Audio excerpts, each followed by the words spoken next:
Hi అండి. పిల్లలకి ఎంతో ఇష్టమైన స్నాక్ ఫ్రెంచ్ ఫ్రైస్ కదా. ఇంట్లో ఈజీగా చేసుకుంటే 5 మినిట్స్లో అయిపోతుంది. ఫస్ట్ దీనికోసం అయితే బంగాళదుంపని ఇలా సన్నగా ముక్కలు కట్ చేసుకొని ఉప్పు వేసుకొని వాటర్లో ఉంచుకోండి.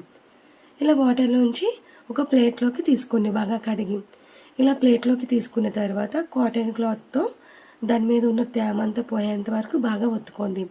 ఇలా ఒత్తుకోవడం వల్ల ఆయిల్లో ఫ్రై చేసేటప్పుడు ఫ్రెంచ్ ఫ్రైస్ అనేవి తుల్లిపోకుండా ఉంటాయి.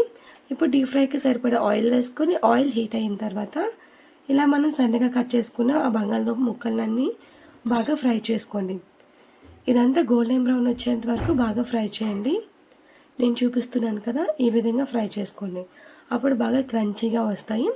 అలాగే మిగతా వాటిని కూడా బాగా ఫ్రై చేసుకొని ఒక ప్లేట్లోకి తీసుకోండి. ఇలా ప్లేట్లోకి తీసుకున్న తర్వాత దాని మీద కొంచెం ఉప్పు, అలాగే కొంచెం కారం, అలాగే కొంచెం గరం మసాలా వేసుకొని అవన్నీ బాగా కలపండి. ఇలా బాగా కలిపిన తర్వాత దాని మీద నిమ్మకాయ పిండుకొని తింటే బాగుంటుంది. ఇది ఆప్షనల్ మాత్రమే. నాకైతే ఇలానే ఇష్టము. మీరు కావాలంటే నిమ్మకాయతో తినొచ్చు, లేదంటే నార్మల్గా కూడా తినొచ్చు. ప్లీజ్ సబ్స్క్రైబ్ చేయండి.